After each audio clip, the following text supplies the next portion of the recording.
Parliament అభ్యర్థి TRS party ముఠా గోపాలన్న కూడా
మీ అందరికీ ధన్యవాదాలు, మీ అందరికీ నమస్కారాలు.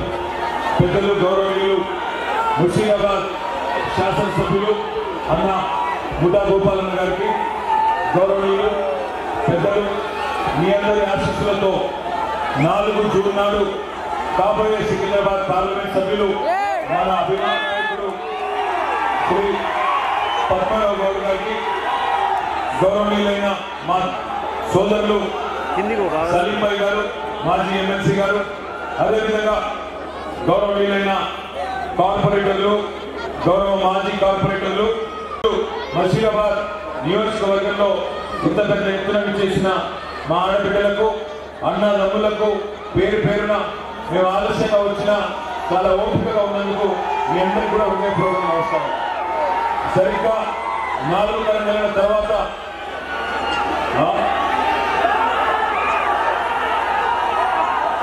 జయసింహ గురించి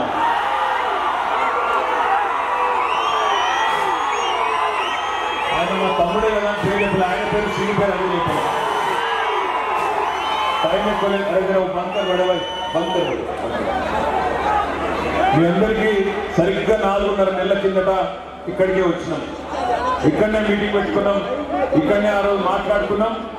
గోపాలన్న గెలిపియండి, గెలిపిస్తే అసెంబ్లీకి గోపాలన్న వస్తే పెద్దలు కేసీఆర్ గారు తిరిగి 3వసారి సీఎం అవుతారు అనే మాట నేను ఆ రోజు చెప్పడం జరిగింది. మీరందరూ దయతో ప్రేమతో హైదరాబాద్లో బీజేపీ వాళ్ళు ఎన్ని కథలు చెప్పినా, కాంగ్రెస్ వాళ్ళు ఎన్ని కాకమ్మ కబుర్లు చెప్పినా మీరు నమ్మలేదు. నమ్మకుండా మొత్తం హైదరాబాద్లో 24 సీట్లుంటే అందులో 16 సీట్లు ఇవాళ కేసీఆర్ గారికి మాకు మీరు అప్పచెప్పినందుకు మీ అందరికీ కూడా ముందుగా ధన్యవాదాలు. ఒక్క సీటు కూడా, ఒక్కటంటే ఒక్క సీటు కూడా హైదరాబాద్ లో కాంగ్రెస్ కు మీరు ఇవ్వలేదు. ఒకే ఒక్క సీటు ముష్టేసినట్టు బీజేపీకి ఒక్క సీటు ఇచ్చింది, అంతేగాని ఒక్క సీటు కూడా ఇవ్వలేదు. అంత గొప్పగా హైదరాబాద్ లో మీరు నిర్ణయం తీసుకున్నారు. కానీ జిల్లాలలో మాత్రం ఈ అరిచేతిలో వైకుంఠం ఏదైతే కాంగ్రెస్ పార్టీ చూపెట్టిందో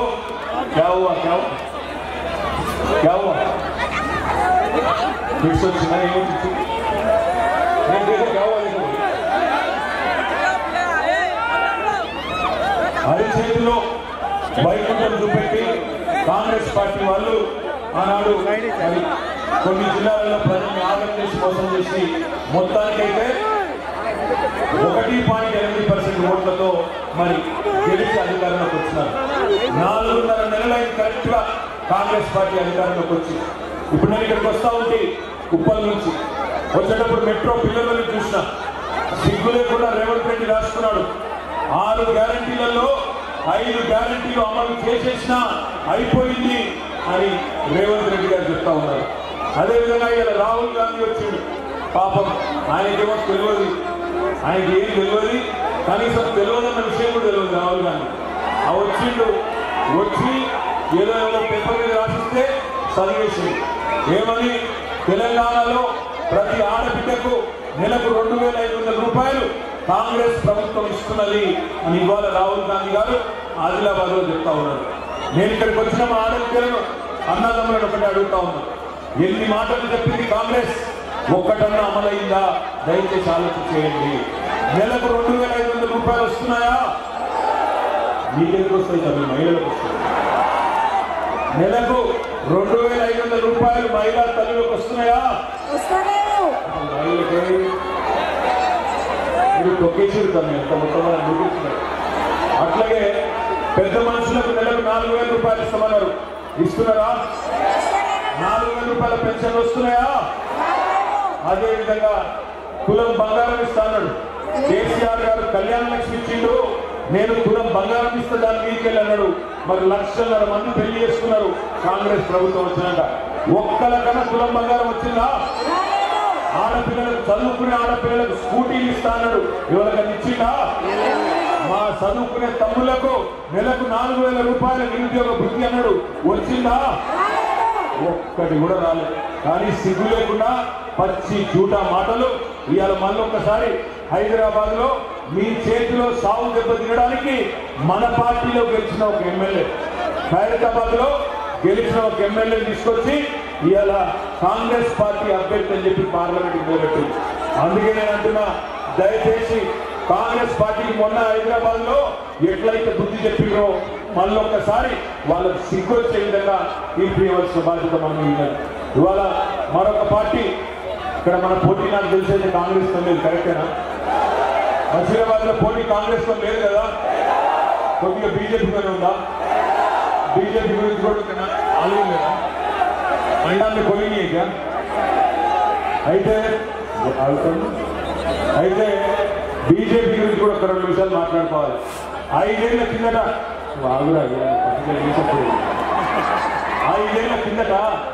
5 ఏళ్ల కిందట ఆనాడు కిషన్ రెడ్డి గారు గెలిచింది.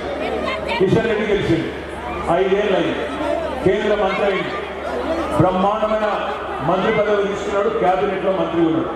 హైదరాబాద్ కు వరదలు వచ్చినాయి, రూపాయి తెచ్చిందా? కిషన్ రెడ్డి గారు రూపాయి తెచ్చిందా? హైదరాబాద్ కు వరదలు వస్తాయి. హైదరాబాద్ లో మెట్రో కట్టుకున్నాం, రూపాయి సాయం చేసిందా?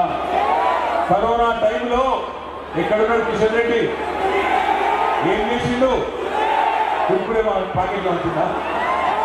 కరోనా టైంలో పద్మారావు గారేమో కోట్ల రూపాయలు ఖర్చు పెట్టి పేదవాళ్లకు భోజనం పెడితే కిషన్ రెడ్డి గారు మాత్రం కుర్కురే ప్యాకెట్లు వచ్చింది.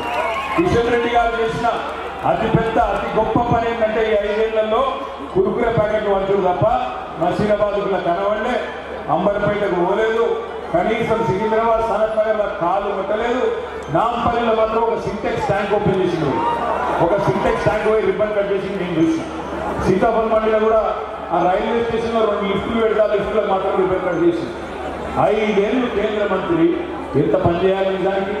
తప్పకుండా గొప్పగా పనిచేసే అవకాశం ఉంటే చేయలేదు. ఇంకొక మాట నేను అడుగుతా ఉన్నాను, ఇవాళ కేసీఆర్ గారి ప్రభుత్వం పోయిందనే బాధ హైదరాబాద్ లో ప్రతి ఒక్కరిలో ఉంది. నేను ఇక్కడున్న మా అన్నదమ్ముల ఆడపిల్లలు ఒకటే అడుగుతా ఉన్నా, ఇందులో బలవంతమైన లేదు, మీకు ఇష్టమైతేనే చెప్పండి. కేసీఆర్ ఉన్నప్పుడే బాగుండే అనుకున్నట్టు చేయలేవట్టు, బలవంతమైన లేదు, మీ ఇష్టం.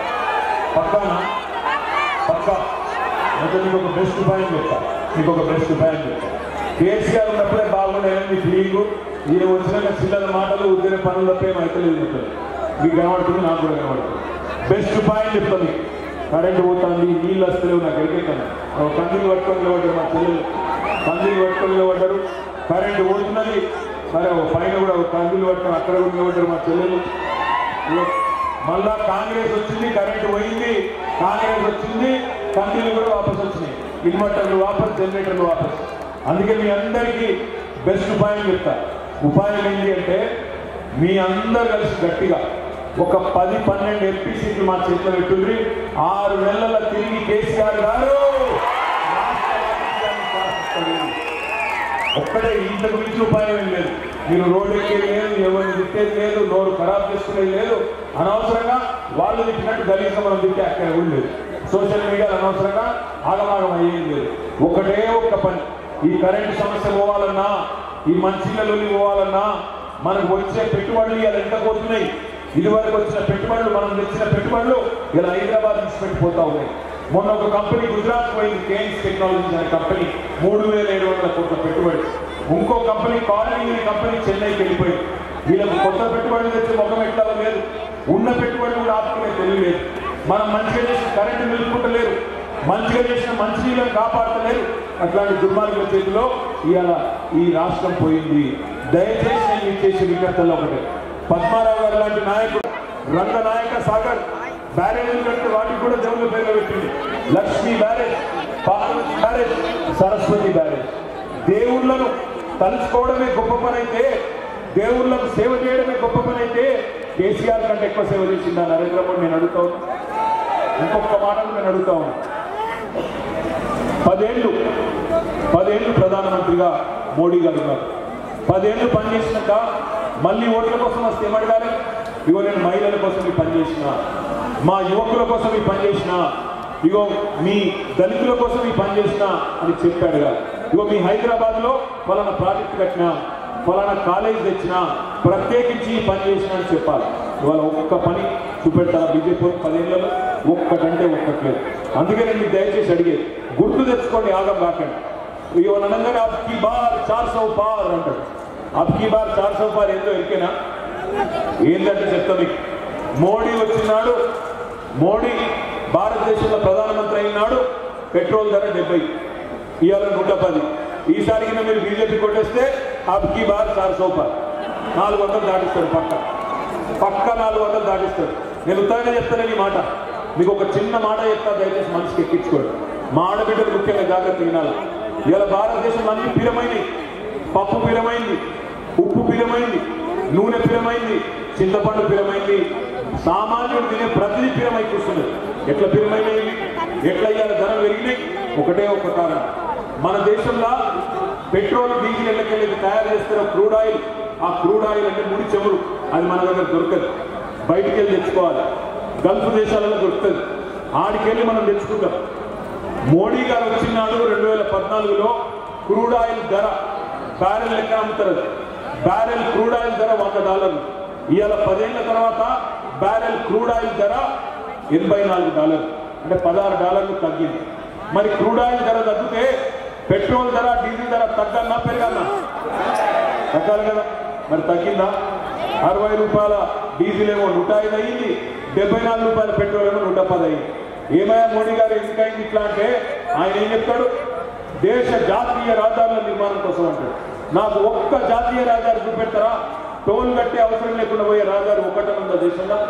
నువ్వు విజయవాడ ఓ, బెంగళూరు ఓ, ఆదిలాబాద్ ఓ, ఎటన్నా ఓ దేశంలో ఒక్క రోడ్డు చూపెట్టు టోల్ కట్టే అవసరం లేకుండా. మరి ఇక్కడికి పోయిన పైసలన్నీ ఈ 10 ఏళ్లలో నరేంద్ర మోడీ 30 లక్షల కోట్లు వసూలు చేసిండు పెట్రోల్ మీద, డీజిల్ మీద. రేపు పొద్దున మీరు మీ బైక్లో పెట్రోల్ కొట్టించుకున్నప్పుడు యాద పెట్టుకోండి, ఒక్కొక్క పైసా 10 ఏళ్లలో మీ ముక్కు విండి వసూలు చేసినాడే నరేంద్ర మోడీ. 30 లక్షల కోట్లు.